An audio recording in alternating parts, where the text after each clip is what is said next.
Very happy ang Kapuso twin stars na sina Christopher Martin at Joyce Ching na napabilang sila sa primetime drama ng Kapuso Network, ang Munting Heredera. Kaya naman, labis-labis ang pasalamat ng dalawa sa patuloy na sumusubaybay sa kanilang programa. Yung masaya kasi, hindi namin na-expect na kakagatin ng tao. Hindi namin na-expect na papanoorin mo susubaybayan nila gabi-gabi. Kaya sobrang thankful kami sa mga nanonood. Simula, syempre hindi rin kami masyadong nag-expect na mag-hit siya. Tapos yun, nabaan naman sa prayers.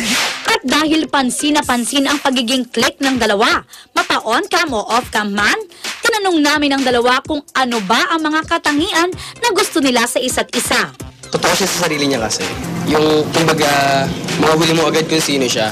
Hindi siya namimili ng kaibigan eh. Hindi siya namimili ng tao. Maalaga, yes.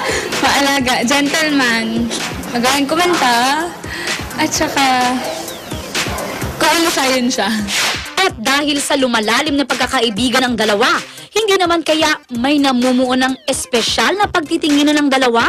Siguro hindi namin masasakitan kasi bata kami ngayon, then career muna. Antay siguro tayo ng one day, di joke. Pero siguro mga... Wala. Basta hindi ngayon. At dahil focus nga sila Christopher at Joy sa kanilang mga career, talaga namang ginagalingan at ibinibigay nila ang lahat ng kanilang makakaya sa trabaho. Lalong-lalo na at sunod-sunod ang mga proyektong ginagawa nila. Teen Hearts po, every Sunday, 3 o'clock, panoorin niyo po yan. Malapit na kami magkaayos doon.